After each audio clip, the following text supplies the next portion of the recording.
Every year, people head into the state's forests, deserts, and national parks, expecting peace, Instagram-worthy sunsets, and maybe some legal cannabis. But not everybody gets that. Instead, some of them just don't come back. They become another unsolved missing persons case. Authorities label them missing, families say they vanished, and a handful of us weirdos insist, yeah, they were taken. Was it the Sierra Nevada's strange lights, Joshua Tree's alien highways, or something much older, much hungrier, lurking under the redwoods, lying in wait? Strap in. We're about to dig into 6 of California's strangest disappearances. If you ever planned a hiking trip out here, well, maybe just stay in the Airbnb. Erin Matthews was 29 years old, a fit, upbeat Sacramento native with a knack for solo adventures and a camera roll full of sunsets. She wasn't a reckless hiker. Her friends described her as meticulous to a fault. She planned everything: routes, meal portions, emergency contacts. In July of 2014, Erin set out on a 3-day photography trip in Yosemite National Park during one of the busiest tourist weeks of the summer. Her goal? To capture a time-lapse of the Milky Way above Taft Point. The last confirmed sighting was by a pair of hikers who passed her around 6:45 p.m. that evening. She was sitting on a boulder near the trail, camera tripod set up, staring off into the valley as if she was waiting for something to emerge from it. That night, her phone sent a final, rather strange text to her brother. Hearing something in the echo, we'll check it out. The search that followed was textbook strays.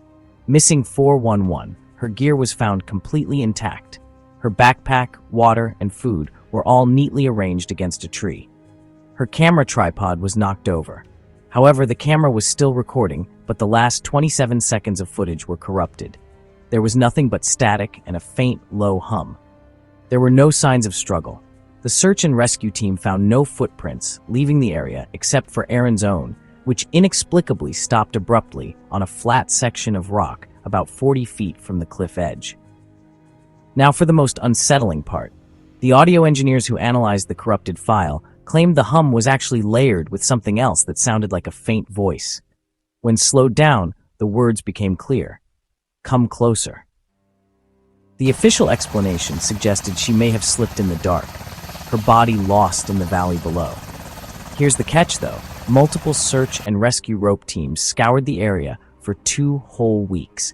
No body, no clothing, nothing was ever found. Locals, especially the ones who work in the park after dark, have their own unconventional theory. Some insist that certain points in Yosemite are not normal echo chambers, that there are spots where the echoes don't bounce back from the canyon walls. To this day, some campers have reported hearing a faint female voice at Taft Point on windless nights. She always beckons with the same 2 words, come closer. On paper, Dylan Cooper and Matt Rise were just 2 ordinary guys from San Diego. Childhood friends since middle school, their bond was the kind forged in basement LAN parties, cheap burritos, and late-night conversations about life's weirdest questions. Dylan was 27, lanky, restless, and always chasing the next big thrill. He worked a job he hated at an insurance office, but he had this belief that the world was stranger than anyone dared admit. Matt, 29, was the quieter one. A mechanic by trade, his hands always smelled faintly of motor oil, no matter how much he scrubbed. He didn't talk much, but when he did, he cut straight to the bone. The trip to Joshua Tree National Park in October of 2017 wasn't exactly spontaneous. Dylan had been nagging Matt for weeks, claiming he'd found something while scrolling through conspiracy forums, a supposed vanishing point. That Saturday, they packed light, almost suspiciously light, even for 2 guys. Just a tent, 2 sleeping bags, and 1 cooler of beer. Dylan brought a notebook full of cryptic symbols he'd copied from the forum, swearing they were coordinates and protection wards. Matt joked it looked like bad middle school art. A passing camper later told rangers they'd seen the 2 around a small campfire just after sunset. Dylan was gesturing wildly, describing something in the sky, while Matt leaned back in his chair, smirking, but listening intently. The witness remembered one weird detail. Dylan kept pointing behind them into the desert, as if someone was standing there watching. 2 days later, their campsite was found exactly as they'd left it. Their tent was zipped. The The beer in their cooler was still somewhat cold. Even creepier, the little notebook Dylan had carried was open to a fresh page. In shaky handwriting, one line was scrawled, "It's real. We're going." Search and rescue teams combed the surrounding 20 square miles using helicopters, drones, and scent dogs. Nothing was ever found, not even so much as the dust from their boots. Locals now call that area the Packed Ground. Every so often, hikers report seeing two men in the distance, walking side by side toward the horizon. One man tall and wiry, the other shorter and broad-shouldered. Riley Cross wasn't just another surfer girl. At 24, she was the kind of person who could walk into a coffee shop and leave with 3 new friends without even trying.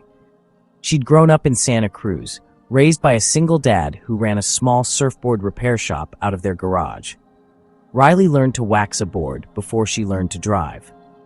But Riley wasn't just about competitions. She loved the feel of the water. Her friends said she treated the ocean like it was a person, talking to it under her breath, thanking it after a good set. The day she vanished, it was early October 2021. Riley told her roommate she was heading to a remote stretch of beach south of Davenport called Grayfin Cove. "It's got a weird vibe," she acknowledged with a shrug, "but I feel like it's calling me today." Around 6:30 a.m., 2 fishermen out past the cove spotted a lone surfer far from shore. They thought it was quite strange. She wasn't catching waves. Instead, she was just sitting there, board bobbing gently. Within a few minutes, they swore something came up beneath her. They insisted it was not a shark. After a lifetime spent on the water, they knew what sharks look like from above. Whatever this was much bigger and wider than even the largest shark.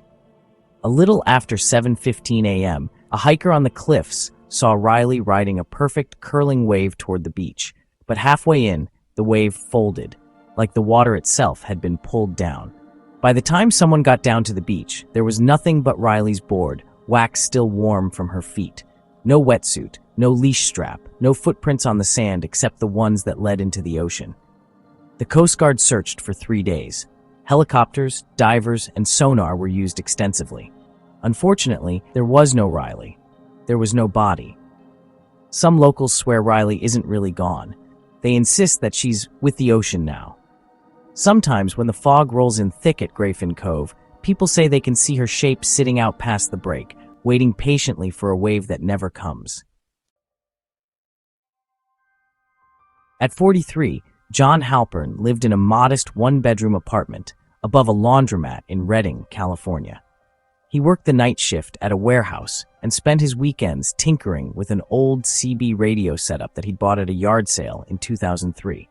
His diet was a rotating selection of Hot Pockets, microwave burritos, and the occasional fancy night with a frozen lasagna. If there was a Mount Rushmore of ordinary guys, John's face would have been front and center. But John was also one of those people who really wanted to believe in the weird stuff. He was fascinated with Bigfoot, the Loch Ness Monster, and lizard people in Congress. Aliens, though. That was his thing. On the night of September 14th, 2018, he got his wish. John had driven out to the Shasta Trinity National Forest after his shift, armed with a thermos of off-brand coffee, a bag of beef jerky, and a cheap lawn chair. At about 2:47 a.m., John spotted a light. At first he thought it was just a plane, but then it did something planes don't do. The light stopped dead in the air, dipped down, and began hovering directly over the clearing. John later told a friend on his CB that it was shaped like a triangle, big enough to blot out the stars, and humming like an overworked refrigerator. John, being John, decided to wave at it. This might be his chance. When a search team found his camp the next day, John's lawn chair was folded neatly. His thermos was still warm. The beef jerky bag sat half open, a single strip bitten in half like he'd been interrupted mid-chew. His truck was there, keys still in the ignition, battery completely drained. No footprints leading away. There was just a faint circular scorch in the grass where he'd been sitting. 3 weeks later, John's sister got a voicemail from his number. It was just heavy breathing and the sound of faint static. Then, a whisper. "It's not what they told us." But the locals who knew him swear up and down they've seen a tall figure standing by the side of the forest road at night, completely motionless, wearing John's old green flannel shirt and watching the sky like he's waiting for his ride back. Evan Lang wasn't the kind of man you'd expect to make the evening news, unless it was for something like local man eats entire cheesecake in one sitting. At 29, he was a high school history teacher in San Diego. He also had a thing for getting off the grid every few months. His version of this meant loading up a backpack with trail mix, a two-person tent, and a tattered copy of Walden. On May 19, 2017, Evan drove up to the Sierra National Forest for a weekend hike. He texted his sister when he got there, "Gonna be unreachable for a bit, don't worry unless you get a ransom note." The final confirmed sighting of Evan was from a pair of hikers who said they saw him about 4 miles in, standing at a fork in the trail. One path led toward a known campsite, the other was unmarked, just a narrow deer track cutting into thick woods. I've always wanted to see where the wrong road goes. The search teams combed the forest for a week. They didn't find Evan, but they did find lots of weird stuff. His tent was pitched in a small clearing 3 miles from the main trail, but there was no sign he'd slept in it. His boots were found a 1/4 mile away, neatly side by side, with the laces tied together. His socks were rolled up inside them. No footprints led away.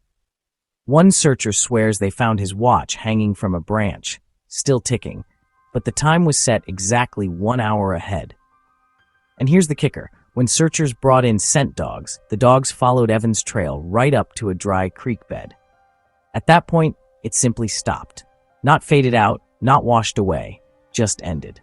3 weeks after the search ended, Evan's best friend got a missed call from an unknown number. The voicemail was a single sentence, whispered like someone was standing way too close to the microphone. It wasn't the wrong road, it was the right one.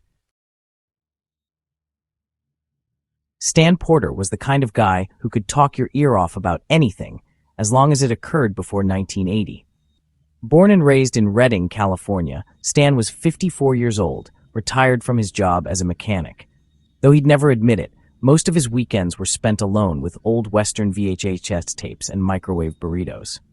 In the spring of 2013, Stan got deep into an online forum for amateur prospectors. One thread claimed that old, unclaimed veins of gold still run through parts of the Sierra Nevada, if you know where to look.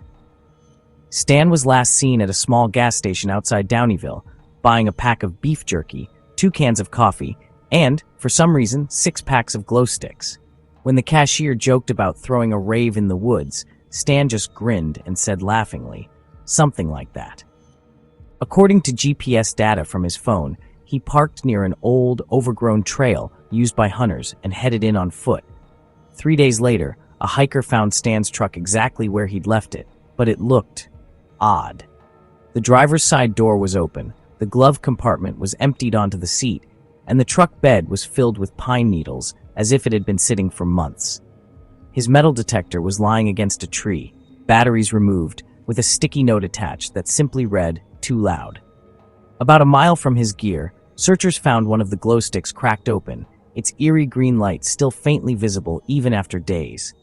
It had been placed inside a hollow log, alongside a perfectly clean coffee mug. Dogs tracked his scent to a small clearing, but then abruptly lost it. It was as if Stan had evaporated.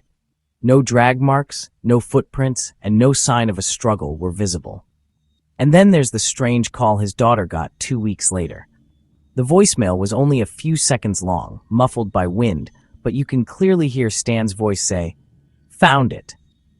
Sometimes I like to imagine that he's sitting in an interdimensional saloon, drinking coffee out of that same clean mug, earnestly trying to explain to a 7-foot-tall insectoid why prospecting is a noble profession.